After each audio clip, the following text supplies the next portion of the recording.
November 16 చింతించడానికి విరుగుడు. చదవండి.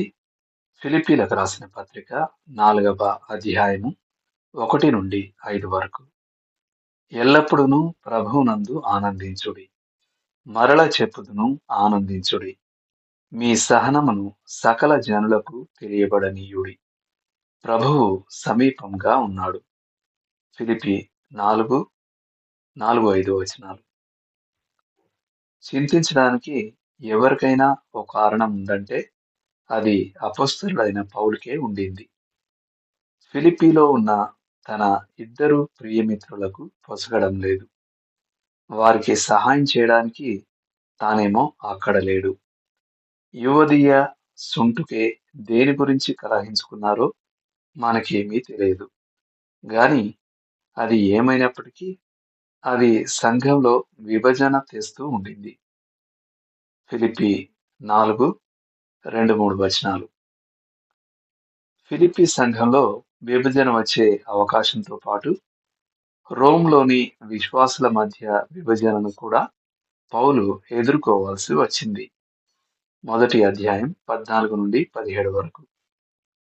ఈ భారాలన్నిటికీ తోడు తన స్వంత మరణావకాశం కూడా ఉండింది. అవును, పౌలుకు చింతించడానికి ఓ మంచి కారణం ఉంది. కానీ అతడు చింతించలేదు. అందుకు బదులు అతడు చింతను జయించడం యొక్క రహస్యాన్ని వివరించడానికి సమయం తీసుకున్నాడు. వరి అనే ఆంగ్ల పదానికి మూలమైన ప్రాచీన ఆంగ్ల ధాతువుకు అర్థం నులిమి వేయడం. నిజానికి చింతకు ఖచ్చితమైన భౌతిక పరిణామాలు ఉన్నాయి. తలనొప్పులు, మెడ నొప్పులు, కడుపులో పుళ్ళు, వీపు నొప్పులు. చింత మన ఆలోచనను, మన జీర్ణక్రియను మరియు మన సమన్వయ సామర్థ్యాన్ని ప్రభావితం చేస్తుంది. చింతకు విరుగుడు భద్రత గల మనసే.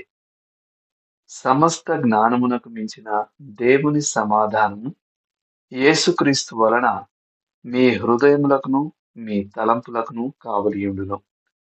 4:7. అలాంటి కాపుదల ఉండగా ఎందుకు చింతించడం? లోతుగా ఆలోచించాల్సిన విషయం. ఎల్లప్పుడూ ఆనందించడం నిజంగా సాధ్యమేనని మీకు అనిపిస్తుందా? వివరించండి. దేవుడు మిమ్మును దీవించును గాక.